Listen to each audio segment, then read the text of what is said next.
Olá, mais uma vez é um prazer estar aqui convosco para um novo ciclo formativo da Porta Editora.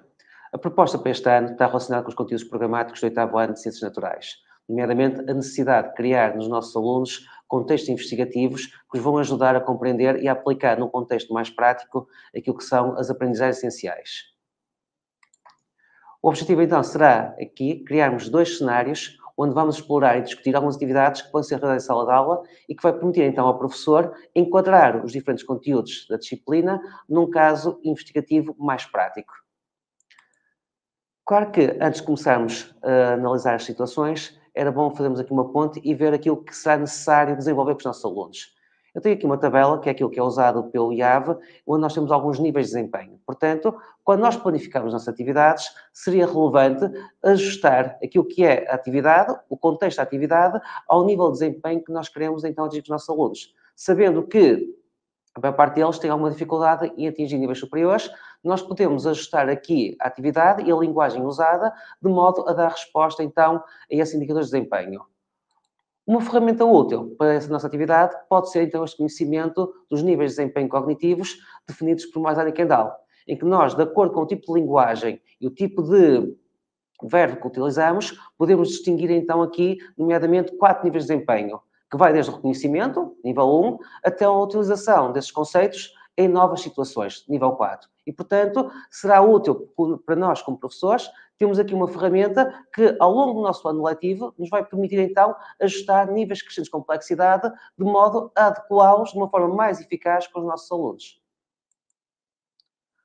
Quando falamos em trabalho prático, temos aqui diferentes tipos de atividades ou tipologias.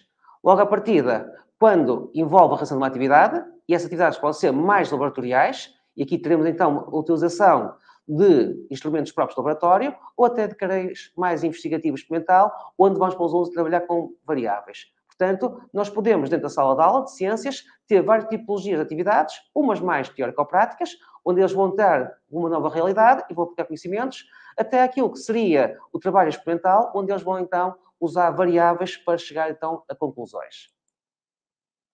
Também, e falando no grau de exigência, nós podemos, consoante o tipo de aluno que temos, o tipo de turma, adequar o protocolo ou a atividade de acordo com aquilo que será o grau que nós queremos. Ser mais ou menos conceptual, mais ou menos procedimental. E, portanto, tendo a mesma atividade em si e usando então aqui diferentes graus de conceptualidade e procedimento, podemos então ajustá-lo mais eficazmente àquilo que é o nosso perfil de aluno, da nossa turma em particular. A primeira atividade que temos aqui proposta tem a ver com algo que eles facilmente conseguem encontrar na comunicação social e que tem sido muito falada nos últimos anos. Tem a ver com a introdução de espécies no nosso habitat, sendo aqui o lince ibérico quase uma espécie emblemática da nossa fauna. Portanto, podemos pegar nessa questão problema e, a partir daqui, criar um conjunto de atividades crescentes que vai desde o envolvimento do aluno até a parte final, onde vamos então avaliar aquilo que ele aprendeu com essa atividade. Portanto, aquilo que propomos aqui é a organização de uma atividade em 5 passos: o envolver, o explorar, o explicar, o elaborar novos conhecimentos e, por fim, podemos avaliar. Isto sempre num caso concreto, onde vamos mobilizar aquilo que são as principais aprendizagens e os conteúdos programáticos de Ciências Naturais do oitavo ano. Podemos começar por mostrar algumas páginas da internet, onde se fala então sobre aquilo que é o lince ibérico, sobre a introdução. Também, por exemplo, podemos aqui no mapa ver a evolução daquilo que foi as populações de lince ibérico ao longo do tempo. Nós vamos chegar à conclusão da problemática, nomeadamente que a expansão daquilo que é a ocupação humana, a ocupação antrópica, vai levar a uma diminuição do habitat do lince ibérico. E isso vai ter consequências. Nós, no oitavo ano, falamos muito sobre transferências de matéria e energia, os ecossistemas, as cadeias alimentares, e, portanto, temos aqui um caso concreto onde vamos poder, então, aplicar esse conhecimento. Portanto, logo à partida, podemos fazer aqui uma revisão daquilo que eles já aprenderam, ou seja, as partes vivas e não vivas do ecossistema. Portanto, podemos pegar num caso concreto, aqui a situação problemática seria um parque, e, portanto, para eles começarem a compreender a diferença entre os fatores bióticos e os fatores abióticos. Portanto, a ideia é termos aqui uma atividade que vai envolver o aluno e, acima de tudo, vai começar a mobilizar aquilo que ele já aprendeu. A partir daqui, vamos enquadrá-lo então naquilo que nós queremos. Tem a ver com o ecossistema onde o lince ibérico foi introduzido. No nosso caso concreto, o montado. Claro que Se nós tivermos uma parte mais visual, se calhar isso vai envolver mais alunos. Portanto, numa pesquisa rápida na internet, podemos encontrar alguns vídeos, aqui é um desses exemplos, não é? Que mostra todo este processo que levou, então, à introdução do lince ibérico em Portugal. E, portanto, temos aqui uma atividade que pretende envolver o aluno naquilo que nós queremos. Ou seja, é a introdução de um novo elemento e quais serão as perturbações que daí vêm para, então, o ecossistema e para as cadeias alimentares. Portanto, lá está, pôr o aluno nessa perspectiva mais investigativa. A partir daqui, podemos mobilizar os conhecimentos, nomeadamente aqui das cadeias e teias alimentares. E por que não, em vez de dá-los diretamente à teia, como temos aí do nosso lado direito, dar-lhe uma série de cartões onde temos a fotografia dos vários elementos que compõem essa teia alimentar. E a partir dessa análise dessas cartas, os professores vão orientar o aluno, então, nas relações alimentares estabelecidas. E vão, então, tentar identificar quais são as relações e o papel que cada um desses elementos ocupa na teia alimentar. Portanto, temos aqui o aluno numa perspectiva investigativa para tentar perceber quais são as relações. Aqui eu proporia dar as cartas sem o lince ibérico. E depois, numa segunda etapa da atividade, introduzir a carta do lince ibérico e ver como é que ele iria interferir, nomeadamente nas relações alimentares, com aquilo que são as suas presas, mas também com os predadores de topo com quem eles vão competir. Portanto, temos aqui, lá está, a tal perturbação daquilo da base inicial. Uma atividade, então, em duas partes. Uma parte inicial, onde vamos analisar aquilo que se passa atualmente, e numa segunda, onde eles vão aplicar os conceitos de relações bióticas para ver como é que a introdução de um novo elemento vai destabilizar essa teia alimentar. Portanto, só que em vez de sermos nós a dar, como professor, é pôr o aluno a investigar, então, a partir dessa análise dessas cartas. Portanto, fica aqui a sugestão de uma atividade que vai mobilizar os conceitos de relações bióticas, mas também o conceito de cadeia e teia alimentar. A partir daqui, o aluno vai discutir em pares e depois em grande grupo como é que tudo isso pode interferir. Será que a introdução do lince vai levar a uma diminuição do número de presas ou que consequência que isso pode ter? A partir daqui, permite ao professor, então, criar padrões de interação. Claro, mais uma vez, na ótica de explicar conceitos, parece-me que os vídeos são sempre um bom exemplo. Como, por exemplo, este temos aqui, um vídeo de pequena duração, onde o aluno pode perceber algumas das dinâmicas alimentares. Neste caso, temos uma cena de caça do lince em contexto natural. A ideia aqui é criar uma situação animada de modo a que o aluno consiga se envolver na própria situação problema que foi colocada. Neste caso, a tal transferência de matéria e de energia nos ecossistemas.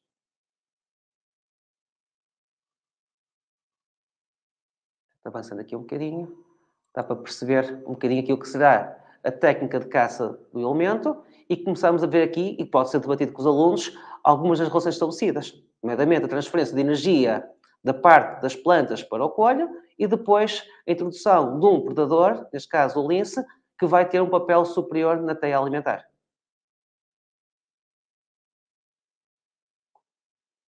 Temos aqui então a tal situação cujo objetivo é que o aluno consiga perceber e explicar todo o contexto.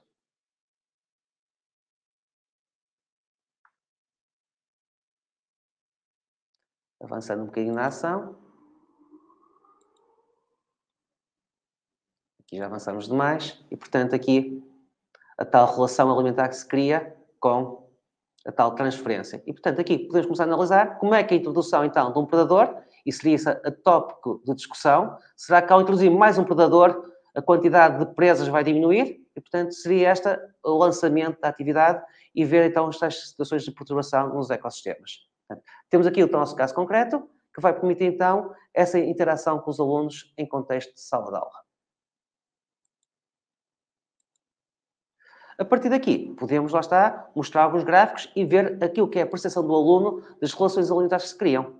Este aqui é o gráfico clássico de relação predador-presa, em que podemos dar o gráfico semi-preenchido e tentar com os alunos que eles completem esse mesmo gráfico, para eles relacionarem o número de efetivos populacionais do predador com o número de efetivos populacionais da presa. E, portanto, é aqui fazer um levantamento das ideias dos alunos relativamente à situação e à evolução do número de indivíduos dentro da população. E, no fim, contrapor aquilo que são as ideias dos alunos com aquilo que será aquele gráfico de ligação, onde os alunos vão perceber perfeitamente como é que o número de efetivos da população da presa vai controlar e regular o número de efetivos do predador e vice-versa. Portanto, as tais relações alimentares que se criam no ecossistema. sempre sustentado numa questão-problema que iniciou com o levantamento da questão da introdução do lince ibérico, numa situação que eles facilmente conseguem encontrar no nosso ecossistema e que facilmente encontram informação sobre isso. A partir daqui, podemos aumentar esse grau de exploração com um novo conjunto de cartas, só que neste caso, pegando em alguns desses elementos de teia alimentar e começando a introduzir o conceito de relações bióticas, onde eles podem, através da análise de cartas, discutir e analisar os diferentes tipos de relações bióticas que se estabelecem então no ecossistema. Ou seja, pegamos num exemplo único e a partir daqui vamos mobilizar muito da informação da parte inicial do 8º ano, nomeadamente a relação de troca de energia e de matéria, e os alunos conseguem aplicar em contextos reais aquilo que aprenderam.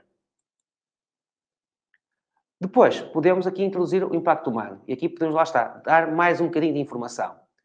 Tem aqui uma relação que mostra como é que, ao contrário do que eles poderiam pensar, o aumento ou a introdução do lince ibérico não vai fazer diminuir o número de presas, mas vai fazer aumentar. Isto à partida pode parecer um contrassenso. E lá está, e é esse contrassenso que a gente depois pode analisar com os nossos alunos. Isto porquê? Porque vai derivar da relação que se estabelece entre o lince e outros predadores que existem naquele ecossistema, nomeadamente a raposa e o saca-rabos. Portanto, cá está as tais relações alimentares que não são únicas, não são lineares, mas a tal interação que é fundamental. E eles vão perceber então que o lince vai condicionar a ação da raposa. E lá está, e podemos aqui criar um novo ponto de estudo. De que modo é que o lince vai interferir nestas dinâmicas alimentares? Podemos mostrar gráficos, tem aqui um exemplo, em que mostra a atividade da raposa, a atividade do lince e a atividade do coelho ao longo do dia. E ver então que a presença do lince vai afastar da atividade de outros predadores, nomeadamente da raposa, diminuindo desta forma a pressão predatória da raposa sobre o coelho. E ao contrário do que eles poderiam imaginar, que a introdução de um novo predador iria levar à diminuição do coelho, vamos ter aqui o efeito contrário, em que a presença de um predador topo, como o lince, vai restabelecer o equilíbrio entre os diferentes predadores de topo. Cá está a tal ligação que não é tão direta e que permite essa discussão em contexto de sala de aula. E temos aqui outro exemplo para completar isso. Temos aqui a dieta alimentar dos diferentes predadores que podemos encontrar naquele ecossistema e temos aqui um toque de discussão para ver que todos eles competem essencialmente pelo coelho. E uma coisa que eu acho que é interessante falar com os alunos, que muitas vezes temos aqui a ideia dos predadores de topo, as espécies emblemáticas do ecossistema, e muitas vezes negligenciamos aquilo que é as reais populações que equilibram o ecossistema. Neste caso, eles vão chegar à conclusão que a espécie-chave do montado será o coelho e não os predadores de topo. E, portanto, muitas vezes, aquilo que é negligenciado, a proteção do coelho ibérico, pode ser fundamental para a manutenção das cadeias alimentares, então, deste ecossistema. Em que, qualquer que seja o predador que a gente possa analisar, vamos ver, então, que o coelho desempenha aqui um papel fundamental na sua base alimentar. E, portanto, cá está, temos um contexto que envolve os alunos, que vai mobilizar as aprendizagens essenciais e, acima de tudo, vamos pô-los a investigar essa temática, partindo de um caso real, que será a introdução, então, do lince ibérico. E, portanto, podemos depois sistematizar, cá está, aquilo que são o número de animais predados, na presença ou na ausência, então, do lince ibérico. Sabendo que o lince vai regular aqui a posição dos mesopredadores e, na presença do lince ibérico, ou seja, o número de coelhos predados vai ser menor do que na ausência dele, uma vez que o lince vai competir e vai regular, então, a ação de outros mesopredadores. Um contexto que pode ser interessante e põe os alunos a aplicar, num caso real, aquilo que serão as consequências da reintrodução de uma nova espécie no ecossistema. Ou, por outro lado, se ela não foi introduzida, quais são os desequilíbrios que isso vem para o ecossistema. E aqui é importante depois também elaborar outros cenários. Porque uma das coisas que eu vejo nos nossos alunos é que eles têm muita dificuldade em fazer uma correspondência entre uma descrição teórica e depois uma análise mais gráfica. E, portanto, um segundo cenário que pode vir aqui a complementar um bocadinho esta atividade será colocar os alunos em diferentes cenários, onde podemos aqui variar muitas vezes os fatores bióticos e abióticos e, acima de tudo, depois contrapor com a análise gráfica, onde vamos pedir aos alunos para fazer correspondência entre aquilo que será o cenário, a descrição desse mesmo cenário e depois a aplicação, então, num caso prático, onde eles vão ver como é que a mudança de um componente, quer biótico, quer abiótico, vai levar, então, à evolução dessa mesma população dentro do ecossistema. Aqui um exemplo e depois podemos investigar isso. Aqui eu iria sugerir então uma nova ferramenta que possa ser importante para avaliar. Sabemos que os alunos têm alguma dificuldade em argumentar uma posição, portanto, a ideia aqui é criar umas pequenas ferramentas, ferramentas de explicação, onde eles podem, a partir de uma situação problema, neste caso, a introdução ou não de um predador, ter um texto introdutório, eles próprios elaborar a questão que vão analisar e, a partir daí, ver qual é o conhecimento científico que vão usar. A partir desse conhecimento científico, daquilo que aprenderam, criar, então, um raciocínio científico. E esse raciocínio científico vai levá-los a ter uma afirmação onde eles vão responder à questão. Depois de organizarem, lá está, os conceitos, o raciocínio e a afirmação, podem usar tudo isso para elaborar um pequeno texto onde vão dar a resposta ao problema.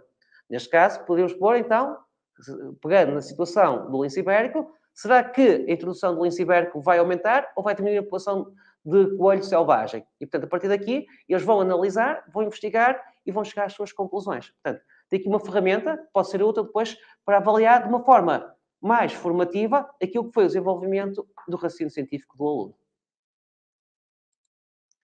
Claro que, e cá está, agora está um bocadinho na moda a questão das rúbricas, não é? E, portanto, se nós queremos avaliar e dar um feedback de qualidade, podemos criar aqui uma rúbrica um bocadinho mais analítica, onde o aluno pode perfeitamente perceber qual é o seu nível de desempenho que atinge ou aquilo que pode atingir para ter um nível máximo de desempenho. E, portanto, temos aqui uma rúbrica que nos vai permitir fazer essa avaliação formativa da atividade e, acima de tudo, vai nos permitir a nós dar esse feedback construtivo ao aluno, de modo a que ele possa rentabilizar o seu conhecimento e melhorar numa próxima atividade.